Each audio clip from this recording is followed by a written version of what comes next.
My name is Kenji Nakamura, and I am the man who skinned his own brother alive with a tanto blade while he screamed for mercy.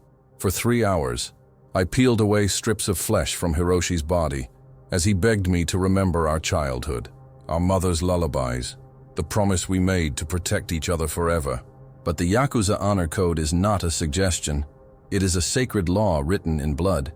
And when your brother betrays the clan that raised you from nothing, when he steals money meant for the Oyabun's dying mother, there is only one punishment that can restore balance to the universe.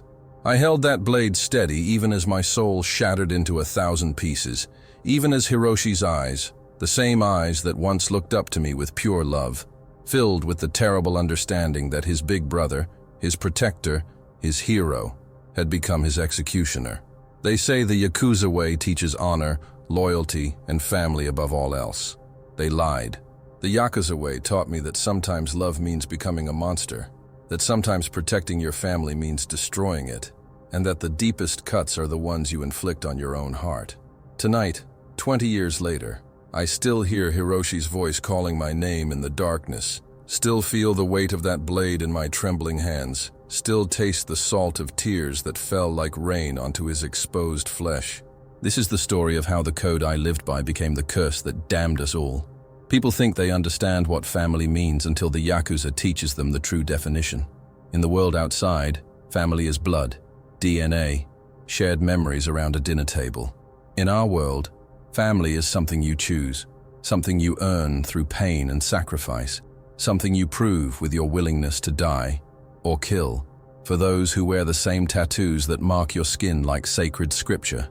I was 17 when Oyabun Matsuda found me sleeping in Shibuya Station, another throwaway kid with dead parents and empty pockets, another piece of human garbage that Tokyo stepped over every day without a second glance. Hiroshi was only 14 then, small for his age, with eyes too big for his face, and a cough that never seemed to go away. We had been surviving on stolen convenience store food and the kindness of strangers who were never quite kind enough to actually help.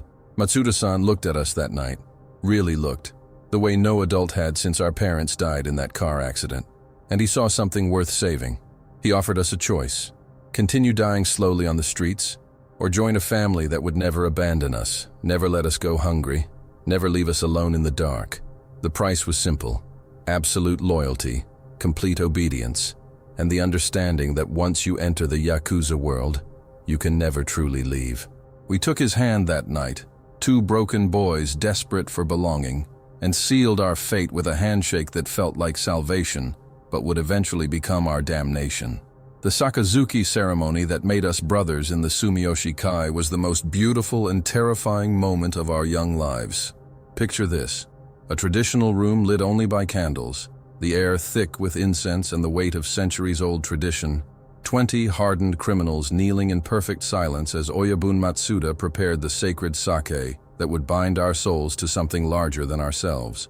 Hiroshi and I knelt side by side, our hands shaking not from fear, but from the overwhelming realization that we were about to become part of something eternal, something that would give meaning to our meaningless existence. The Oyabun spoke the ancient words, his voice carrying the authority of generations of warriors who had taken this same oath, who had lived and died by the same code that was about to become our religion. When we drank from that cup, when the warm sake burned down our throats like liquid fire, we stopped being orphans and became Koban, sons of the clan, brothers to every man in that room, inheritors of a legacy that stretched back to the samurai who once served feudal lords with the same unwavering devotion. Hiroshi looked at me as we swallowed, his eyes shining with tears of joy, and whispered that we would never be alone again, that we had found our true family at last. I believed him then.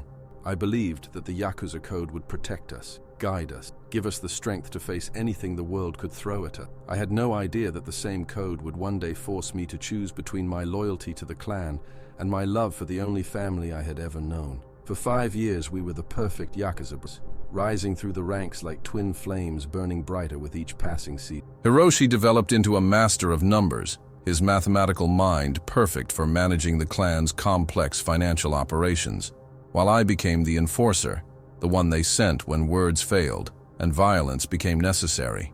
We lived in a small apartment near Kabukicho, sharing everything: our money, our dreams, our absolute faith in the righteousness of our chosen path. Every morning, we would pray together at the small shrine Hiroshi had built in our living room, asking our ancestors to guide us through another day of serving our Oyabun with honor and distinction. The clan became our universe, its members our constellation of brothers, its traditions our sacred commandments. We learned the ancient arts, how to read the subtle language of tattoos that told a man's entire story across his skin, how to bow with precisely the right angle of respect for each rank in our hierarchy, how to speak in the formal language that showed proper deference to our superiors, while commanding absolute obedience from those beneath us. Hiroshi excelled at the business side, his gentle nature making him trusted by the shop owners who paid for our protection, while I mastered the darker arts of persuasion that kept our territory secure and our enemies afraid. We were invincible together, two halves of a perfect whole, the sons that Oyabun Matsuda had always wanted but never had. Those were the golden years, when the code felt like armor protecting us from a cruel world, when loyalty was simple and honor was clear, when I still believed that love and duty could coexist in perfect harmony. The first crack in our perfect world appeared on a rainy Tuesday in October, when Hiroshi came home with blood on his shirt and terror in his eyes. He had been collecting protection money from the pachinko parlors in our district, a routine job he had done hundreds of times before, but something had gone wrong. One of the owners, an old man named Tanaka, who had always paid without complaint, had refused to hand over the money, claiming his grandson needed surgery, and he couldn't afford both the medical bills and our monthly fee.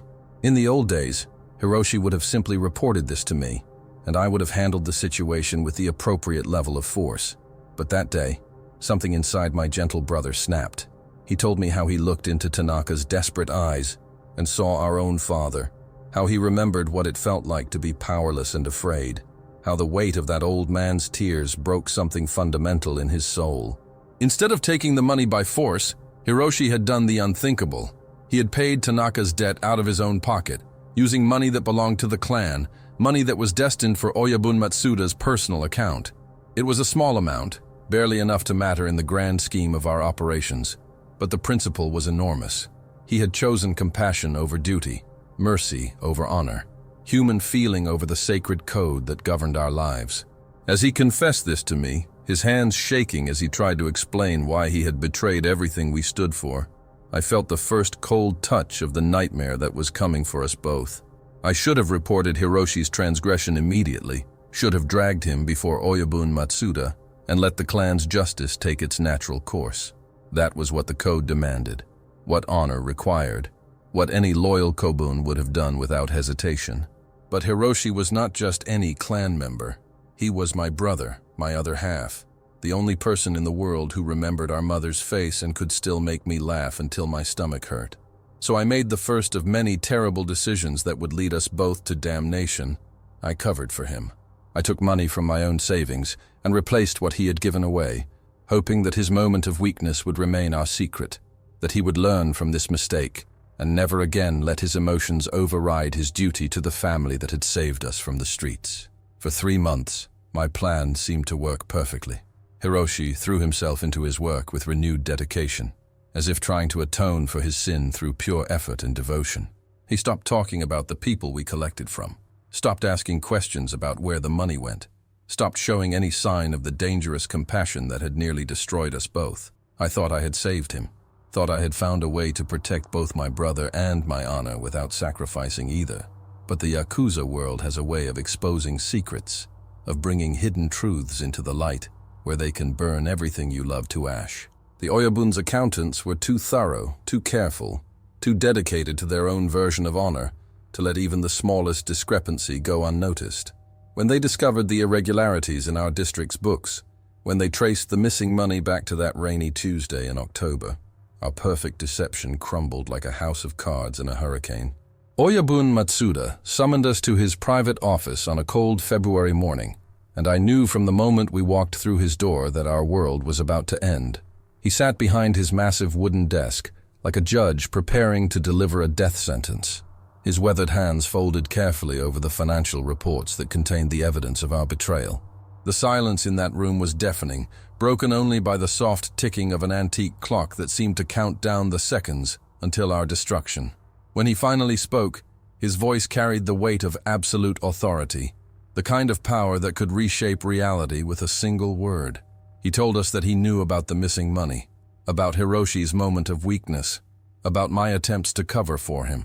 He explained that in any other organization, such betrayal would be met with immediate expulsion and probable death, but that he loved us too much to simply throw us away like broken tools. Instead, he was going to give us a chance to restore our honor, to prove that we were still worthy of the family name we had disgraced. The terms were simple and horrifying. Hiroshi would be punished according to the ancient traditions, and I would be the one to carry out that punishment. It was a test of my loyalty, a way to prove that my devotion to the clan was stronger than my love for my brother, that I understood the true meaning of the code we had sworn to uphold. If I refused, we would both be cast out into the world as marked men, hunted by every Yakuza clan in Japan until we were found and killed like rabid dogs.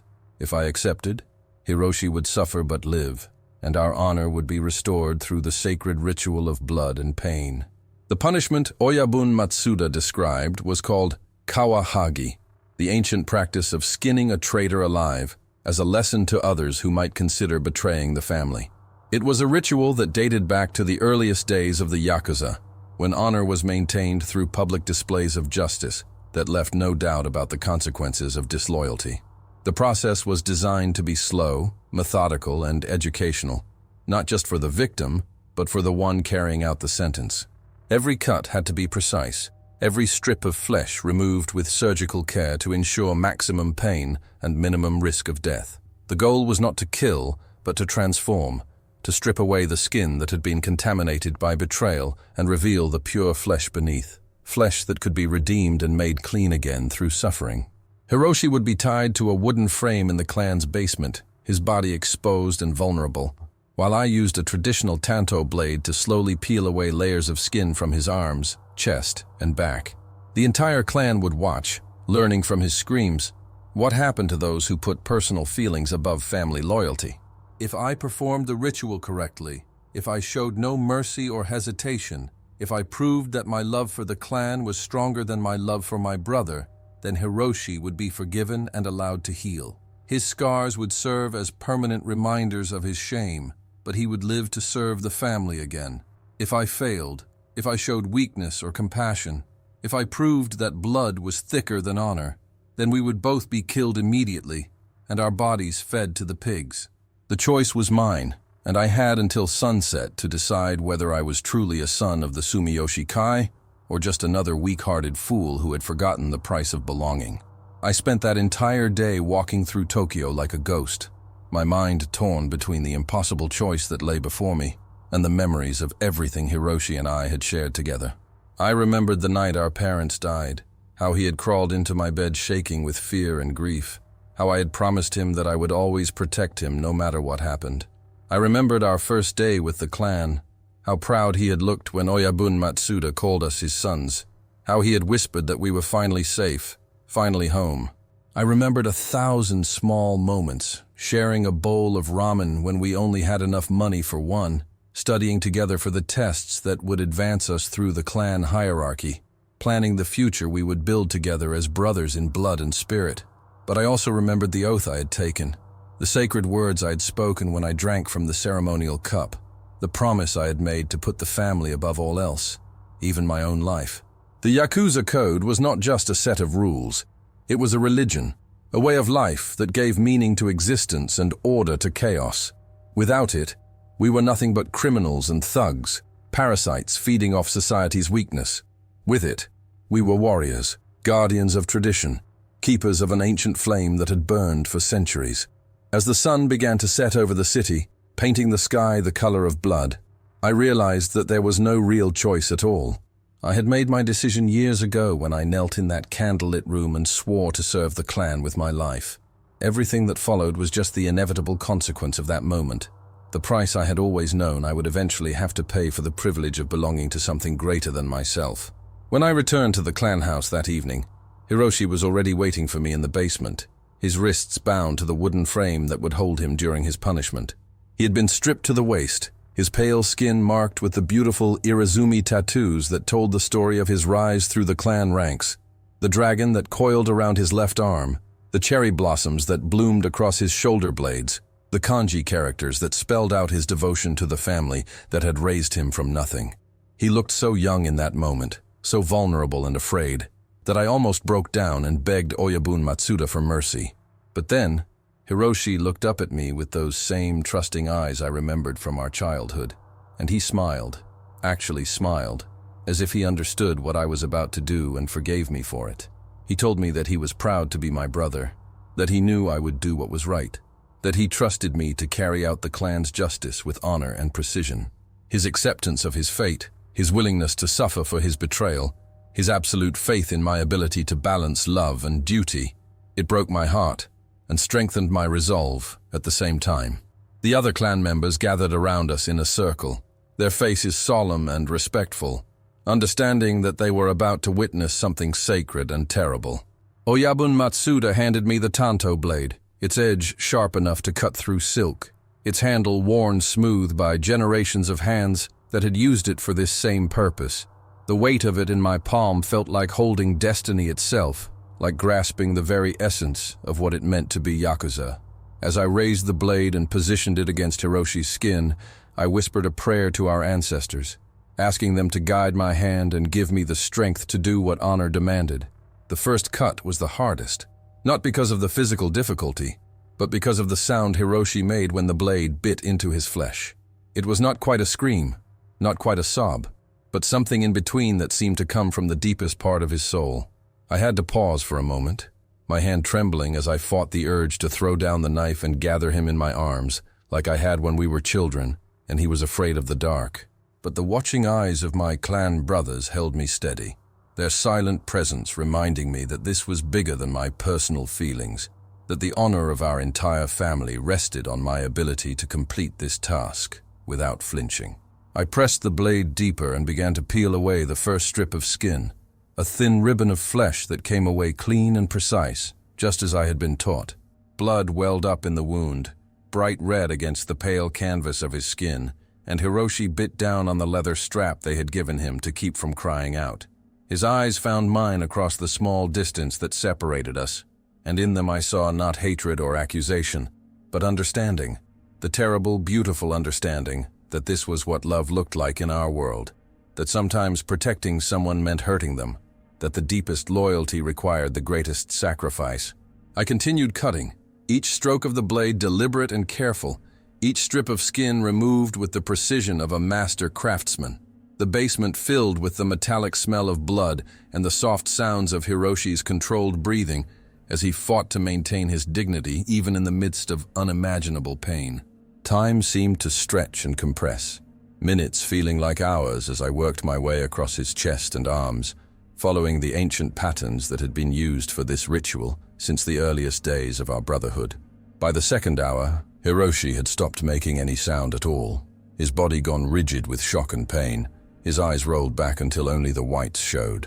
I could see his pulse fluttering in his throat like a trapped bird, could feel the heat radiating from his fevered skin as his body struggled to cope with the trauma I was inflicting upon it. Part of me wanted to stop, to declare that he had suffered enough, that honor had been satisfied, and mercy could now prevail. But Oyabun Matsuda stood behind me like a silent sentinel, his presence a constant reminder that this ritual had its own sacred timing, its own requirements that could not be shortened or softened without losing all meaning. The other clan members watched in respectful silence, some of them weeping openly at the sight of their brother's suffering, others maintaining the stoic composure that our code demanded in moments of extreme trial. I found myself falling into a strange trance-like state, my consciousness separating from my actions, as if I were watching someone else wield the blade, someone else peel away layer after layer of skin from the body of the person I loved most in the world. The tanto moved with its own rhythm now, guided by centuries of tradition and the muscle memory of countless similar rituals performed by my predecessors. Each cut was a prayer, each strip of removed flesh an offering to the gods of honor and loyalty that governed our lives. I began to understand why this punishment was considered sacred rather than simply cruel. It was a form of purification, a way of burning away the contamination of betrayal and revealing the pure devotion that lay beneath. Hiroshi was being reborn through pain, transformed from a traitor back into a true son of the clan, and I was the instrument of that transformation, the blade that carved away his sin and restored his place in our family. In the third hour, something inside me broke completely. As I peeled away another strip of skin from Hiroshi's shoulder, revealing the raw muscle beneath, I suddenly heard our mother's voice singing the lullaby she used to sing when we were small and afraid. The melody filled the basement like a ghost, drowning out the sound of my brother's labored breathing and the soft whispers of the watching clan members. I could see her face as clearly as if she were standing beside me, her gentle smile, her kind eyes, the way she used to stroke our hair when we couldn't sleep. She had always told us that family was the most important thing in the world, that brothers should protect each other no matter what, that love was stronger than any force on earth. But she had never lived in our world, never understood that sometimes love required you to become a monster, that protection could look like destruction, that the strongest bonds were forged in blood and pain. I wanted to explain to her ghost why I was doing this, wanted her to understand that I was still protecting Hiroshi in the only way our world allowed, but the words wouldn't come. Instead, I found myself crying as I worked, tears streaming down my face and mixing with my brother's blood as it dripped from the blade. The salt burned my eyes and blurred my vision, but I couldn't stop, couldn't pause, couldn't show any sign of the weakness that was eating me alive from the inside.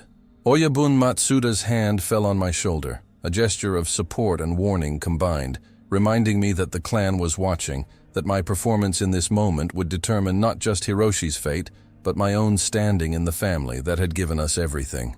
I wiped my eyes with the back of my free hand and continued cutting, each stroke now guided by pure will rather than skill, each strip of flesh removed through sheer determination to see this nightmare through to its end. When it was finally over, when the last piece of skin had been carefully removed and placed in the ceremonial bowl that would later be burned as an offering to our ancestors, Hiroshi hung unconscious in his bonds, his body a map of raw wounds that would heal into scars telling the story of his redemption.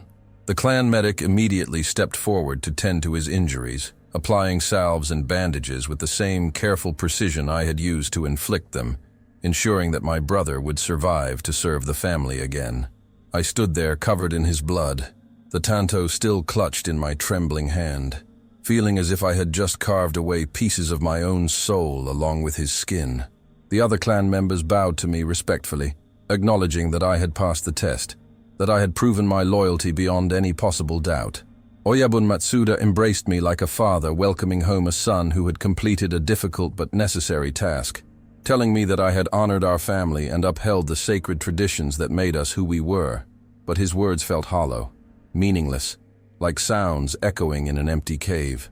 I had done what duty required, had chosen the clan over my brother, had proven that I was a true Yakuza, willing to sacrifice anything for the sake of honor. So why did I feel like I had lost everything that mattered? Why did victory taste like ash in my mouth? Why did the approval of my clan brothers feel like a curse rather than a blessing? As they carried Hiroshi's unconscious form to the medical room where he would spend the next month recovering from his ordeal, I realized that I had learned the most terrible lesson of all, that doing the right thing according to the code could still destroy your soul, that honor and love were not always compatible, that sometimes the price of belonging was higher than any human heart could bear to pay. Hiroshi survived, just as Oyabun Matsuda had promised, but the brother who emerged from that basement was not the same gentle soul who had entered it. The physical scars healed slowly, leaving his torso and arms marked with a network of white lines that told the story of his punishment to anyone who knew how to read them. But the deeper wounds, the ones carved into his spirit, never fully closed. He spoke less after that, smiled rarely, and looked at me with eyes that held a distance I could never bridge no matter how hard I tried. He performed his duties to the clan with mechanical precision, showing up for every meeting, completing every assignment, following every order without question or complaint. But the spark that had made him uniquely himself, his compassion, his curiosity, his ability to find joy in small moments, had been extinguished forever. I tried to reach out to him, tried to explain why I had done what I did, tried to make him understand that I had saved his life in the only way possible, but he would just nod politely and change the subject, as if we were strangers who happened to share the same apartment, rather than brothers who had once shared everything. The worst part was that I could see in his eyes that he didn't hate me for what I had done. Hatred would have been easier to bear than the hollow acceptance that had taken its place. He understood why I had chosen duty over love, understood that I had followed the code exactly as we had been taught, understood that in the Yakuza world there had been no other choice. But understanding and forgiveness are not the same thing, and the gulf between us grew wider with each passing day until we were living like ghosts in the same house, sharing space, but no longer sharing life. The clan celebrated my loyalty and dedication, promoting me to a position of greater responsibility and trust within the organization. I was given my own territory to manage, my own subordinates to command, my own piece of the empire that Oyabun Matsuda had built through decades of careful planning and ruthless execution. On the surface, I had everything a young Yakuza could want: respect, power, money, and the unquestioned approval of the family that had raised me from nothing. But success felt like a prison. Each promotion another bar in a cage I had built with my own hands. I threw myself into my work with desperate intensity, hoping that achievement might somehow fill the void that had opened in my chest the night I held that blade. I collected debts with unprecedented efficiency, expanded our protection rackets into new neighborhoods, and earned a reputation as one of the most effective enforcers in the entire Sumiyoshi Kai. Other clan members looked up to me as an example of what it meant to be truly loyal, truly dedicated, truly worthy of the family name.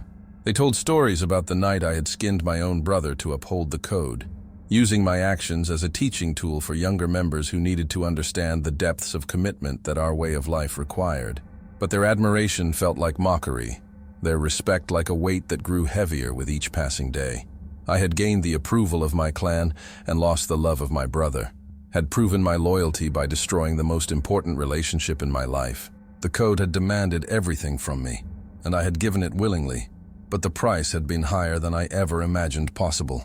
Every night, I would return to our apartment and see Hiroshi sitting by the window, staring out at the city lights with empty eyes, and I would wonder if honor was worth the cost of becoming a stranger to the person you loved most in the world. 2 years after that terrible night in the basement, Hiroshi made a decision that would shatter what remained of our fractured relationship. He came to me on a quiet Sunday morning, his face calm and resolved, and told me that he was leaving the clan, not running away, not betraying us again, but formally requesting release from his obligations so that he could start a new life somewhere far from Tokyo and the memories that haunted every street corner. He had saved enough money to buy a small farm in Hokkaido, he said, a place where he could grow vegetables and raise chickens and try to remember what it felt like to create something instead of destroying it. He spoke about his plans with the first genuine emotion I had seen from him since his punishment, his eyes lighting up as he described the simple life he wanted to build away from the violence and complexity of our world. I listened in stunned silence, unable to process the magnitude of what he was asking. Leaving the Yakuza was not like quitting a job. It was like asking to be excommunicated from a religion, to be cut off from the only family and identity we had ever known. The clan might allow it, given his previous punishment and exemplary service since then, but it would mean that we could never see each other again, never speak each other's names, never acknowledge that we had once been brothers in anything more than blood. He was asking me to choose between supporting his decision and maintaining my position in the family that had given us everything. Once again, I was faced with an impossible choice between love and loyalty, between my brother's happiness and my own sense of duty. But this time, the decision felt different, weighted with the knowledge of what I had already sacrificed for the sake of honor, colored by the understanding that some prices are too high to pay twice.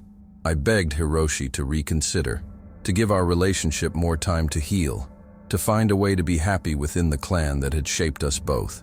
I reminded him of everything we owed to Oyabun Matsuda, of the debt of gratitude that could never be fully repaid, of the sacred oaths we had taken that bound us to this life until death. But he just shook his head sadly and told me that he had already died once in that basement, that the person who had taken the oath was gone, that what remained was just a ghost trying to find its way back to the world of the living. He said that he didn't blame me for what I had done. that he understood I had been trapped by the same code that was now trapping him. But that understanding didn't make the scars on his body hurt any less, or fill the emptiness in his heart where his trust used to live. He had spent 2 years trying to rebuild himself within the framework of our shared life, but every morning he woke up in a world that reminded him of his humiliation, surrounded by people who looked at his scars and remembered his shame. He needed to go somewhere clean, somewhere untouched by the violence and betrayal that had defined our existence, somewhere he could plant seeds in the earth and watch them grow into something beautiful and pure. As he spoke, I realized that I was losing him not to death or distance, but to hope. The hope that there was still a chance for him to become someone other than the broken thing I had helped create. Part of me wanted to support his decision, to help him escape the cage that held us both. But another part of me couldn't bear the thought of being left alone with the weight of what I had done. Couldn't imagine facing the future without the brother whose suffering had purchased my standing in the clan. The meeting with Oyabun Matsuda to discuss Hiroshi's request was one of the most difficult conversations of my life. I sat across from the man who had saved us both, trying to find words to explain why my brother wanted to abandon the family that had given him everything, why he was willing to throw away years of service and sacrifice for the uncertain promise of a different kind of life. The Oyabun listened in silence as I presented Hiroshi's case, his weathered face revealing nothing of his thoughts or feelings about this unprecedented request. When I finished speaking, he sat quietly for several long minutes, his fingers drumming against the surface of his desk as he considered the implications of what I had told him. Finally, he spoke, his voice heavy with the weight of difficult decisions and hard-won wisdom. He told me that he had been expecting this moment ever since the night of Hiroshi's punishment, that he had seen the light go out of my brother's eyes and known that we had saved his life but lost his soul. The clan had rules about members who wanted to leave, he explained. Protocols that had been established to handle situations exactly like this one. Hiroshi could be released from his obligations, but only if he underwent a final ritual that would sever his connection to the family completely and permanently. He would have to burn his tattoos with acid, destroying the beautiful artwork that told the story of his rise through our ranks, erasing every trace of his identity as a member of the Sumiyoshi Kai. He would have to swear an oath of silence about everything he had seen and done during his time with us, promising never to speak our names or reveal our secrets to anyone in the outside world. And he would have to accept that from the moment he walked out our door, he would be dead to us, not as an enemy, but as someone who had never existed at all. Hiroshi accepted the terms without hesitation, as if he had been preparing for this moment since the day he first spoke of leaving. The ritual took place in the same basement where I had skinned him alive, but this time he was the one holding the tools of his own transformation. I watched in horrified fascination as he poured the acid over his tattoos, his face contorting with pain as the chemical burned through ink and flesh alike, destroying the beautiful dragons and cherry blossoms that had marked him as one of us. The smell of burning skin filled the air, bringing back memories of that terrible night 2 years earlier. But this time, Hiroshi's suffering was voluntary, chosen rather than imposed, a final act of self-determination in a life that had been shaped by the will of others. When it was over, when the last traces of his Yakuza identity had been burned away, he looked at me with eyes that held something I hadn't seen since we were children. Peace. He was free, truly free for the first time since we had knelt in that candlelit room and sworn our lives to the service of something greater than ourselves. The clan members who witnessed his departure bowed respectfully as he walked toward the door, acknowledging his right to choose his own path even as they mourned the loss of a brother. Oyabun Matsuda shook his hand formally, thanking him for his years of service and wishing him well in whatever life he chose to build beyond our walls. But I couldn't bring myself to say goodbye, couldn't find words adequate to the magnitude of what was happening.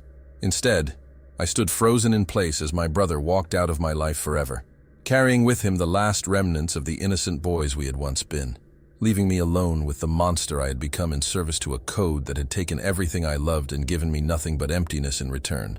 The years that followed Hiroshi's departure were the darkest of my life, a slow descent into a kind of spiritual death that no amount of clan success could cure.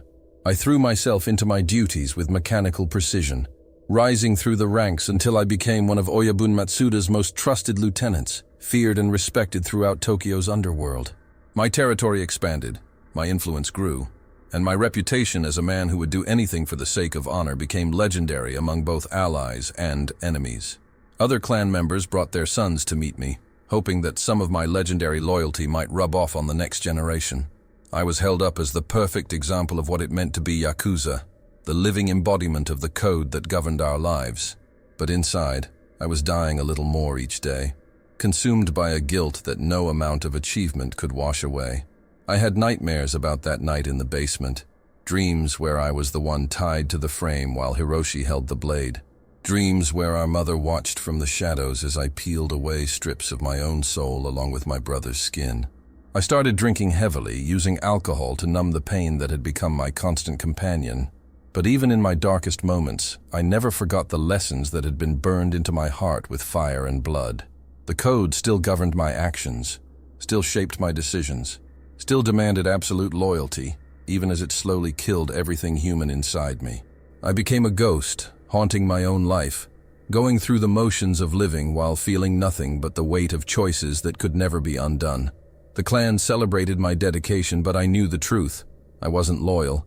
I was just too broken to imagine any other way of being, too afraid of facing the emptiness inside myself to risk stepping outside the structure that had given my suffering meaning.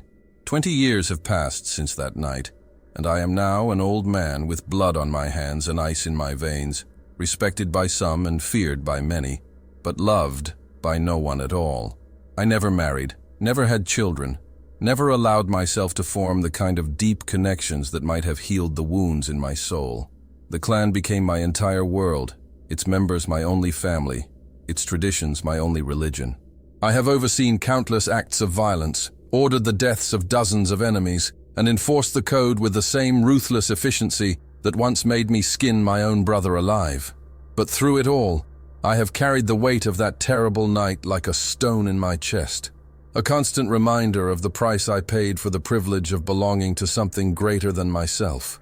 Sometimes, in my quieter moments, I wonder what became of Hiroshi, whether he found the peace he was searching for on that farm in Hokkaido, whether he learned to sleep without nightmares, whether he ever forgave me for choosing duty over love.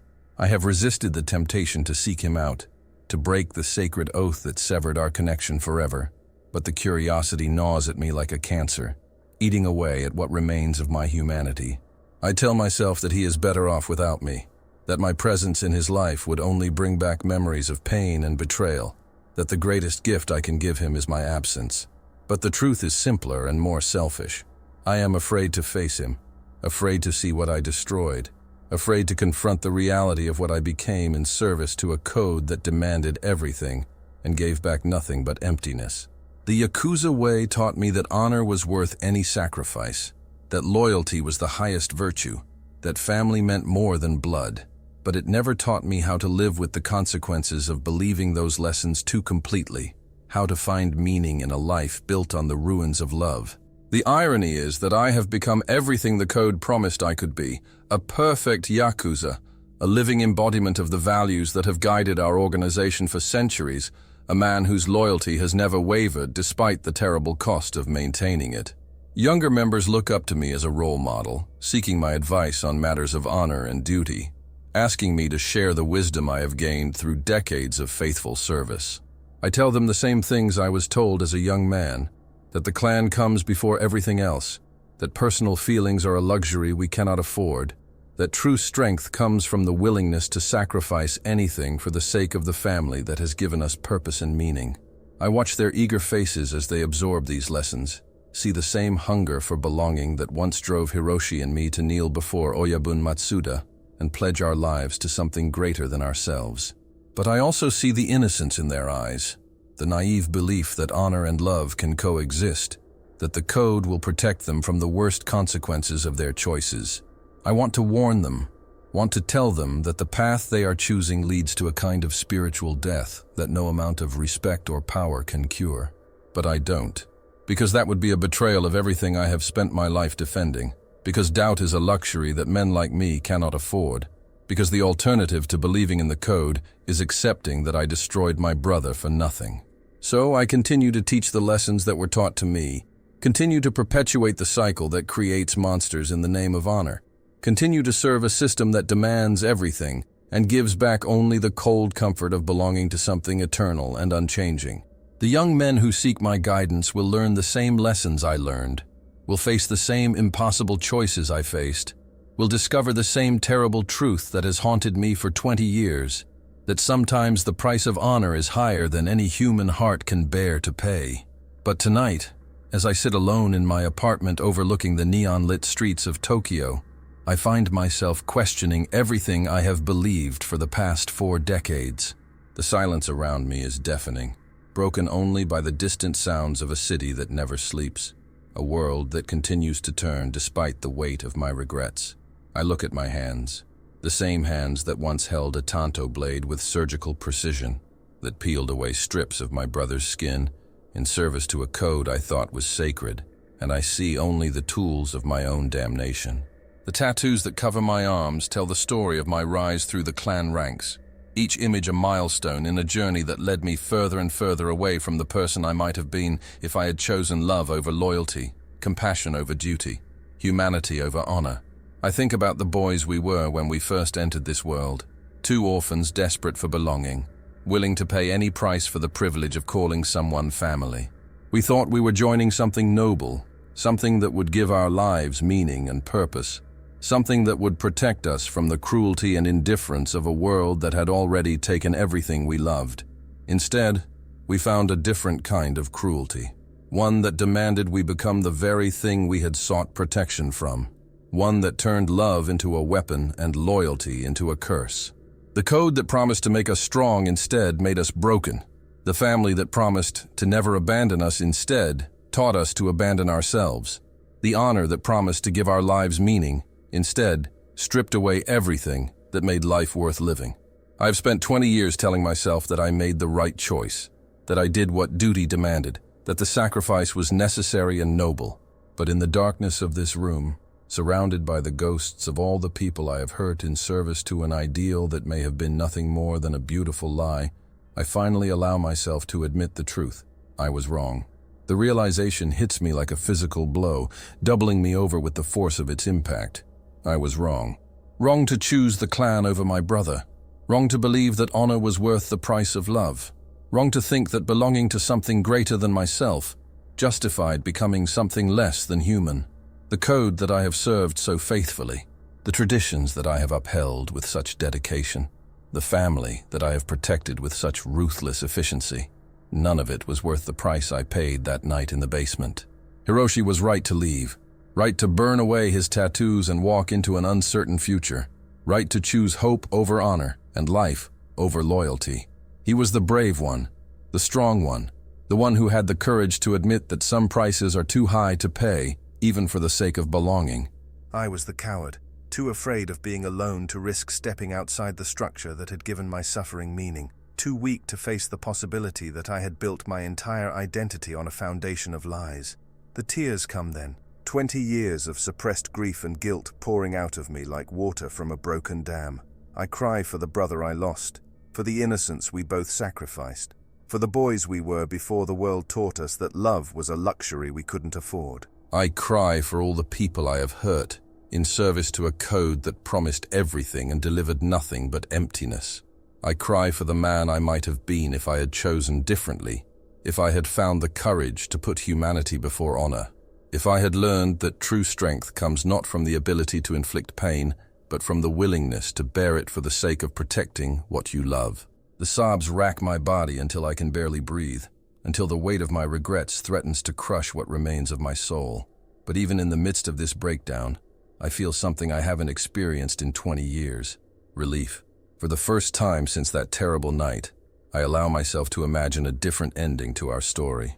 What if I had refused Oyabun Matsuda's order?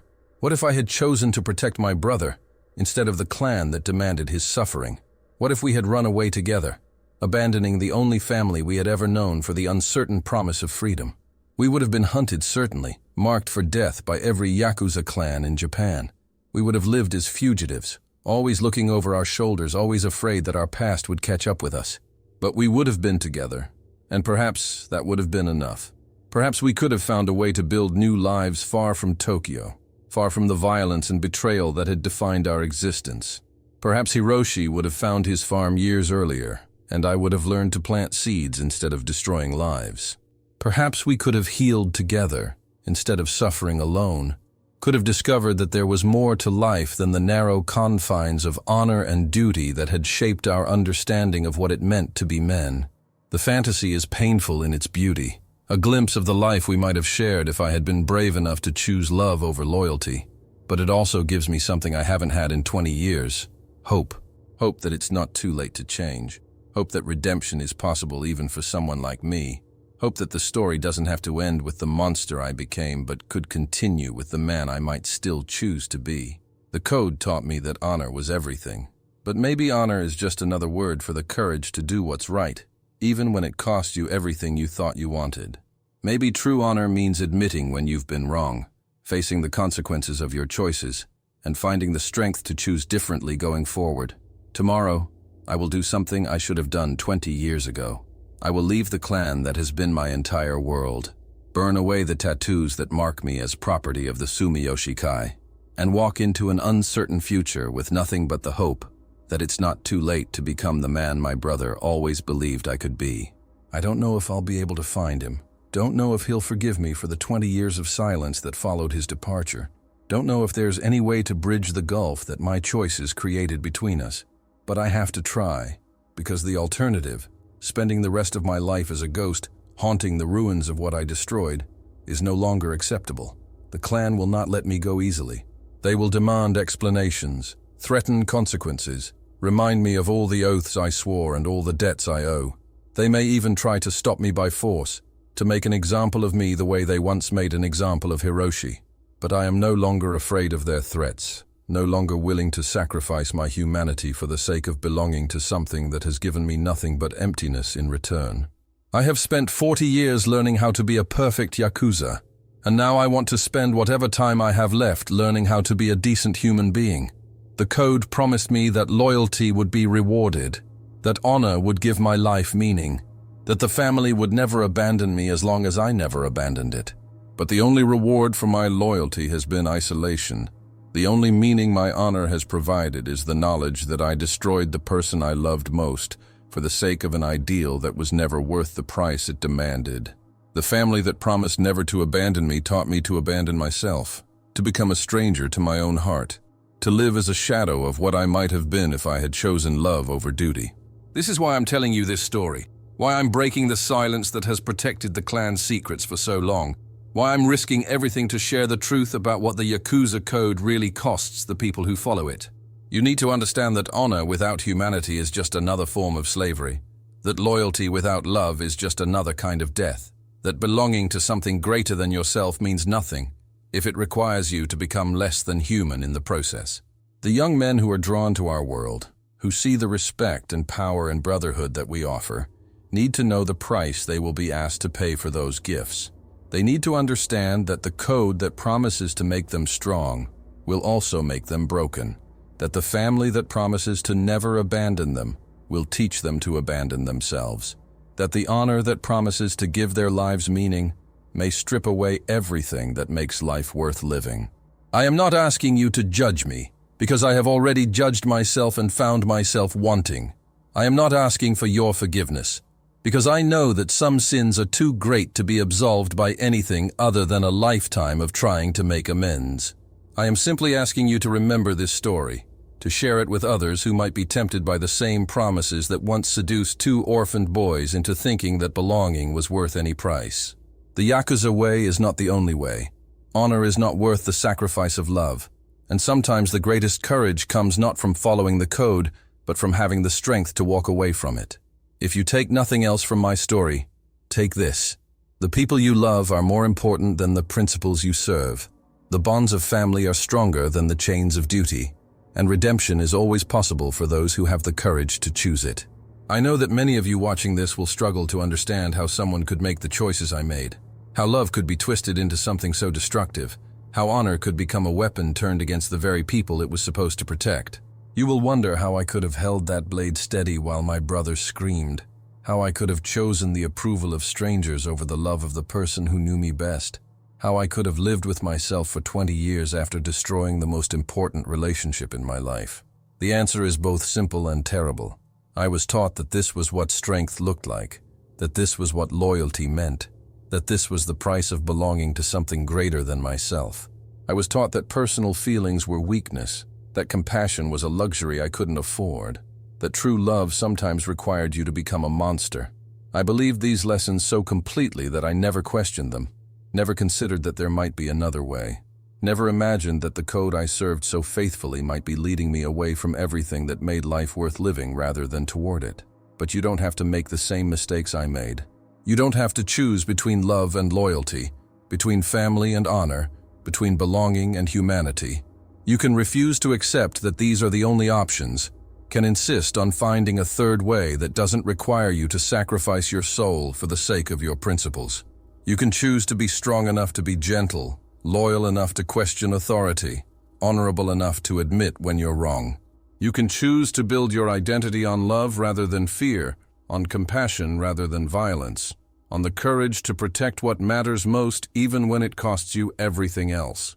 If this story has moved you, if it has made you think about the choices you make in your own life, if it has reminded you that love is more important than any code or principle or tradition, then please don't let this moment pass without taking action. Hit that subscribe button right now because stories like this need to be shared, need to be heard, need to reach the people who might be facing their own impossible choices between duty and love. Give this video a like if you believe that redemption is possible even for someone like me. If you think that it's never too late to choose humanity over honor. If you understand that the greatest courage sometimes comes from admitting you were wrong. But most importantly, leave a comment below telling me what you think about this story. Whether you agree with my choices or not. Whether you believe I was a monster or just a man trapped by circumstances beyond his control. I want to hear from you. Want to know how this story affected you. Want to understand whether my pain has any meaning if it can prevent others from making the same mistakes. Don't stay silent. Your voice matters. Your perspective is valuable. Your willingness to engage with difficult truths is what makes us human. Share your own stories of impossible choices, of times when you had to choose between competing loyalties, of moments when you discovered that doing the right thing was more complicated than you ever imagined. Together, we can build a community of people who refuse to accept that love and honor are incompatible, who insist on finding ways to be both loyal and human, who understand that the strongest bonds are forged not through violence and fear, but through compassion and understanding. The code that destroyed my family doesn't have to destroy yours. The choices that damned me don't have to damn you, but only if you're willing to learn from my mistakes, to choose differently when your moment comes, to remember that in the end, love is the only thing that truly matters. Subscribe, like, comment, and share this story with someone who needs to hear it. Because silence is what allows these tragedies to continue, and your voice might be the one that saves someone from walking down the same dark path that led me to become the man who skinned his brother alive in the name of honor.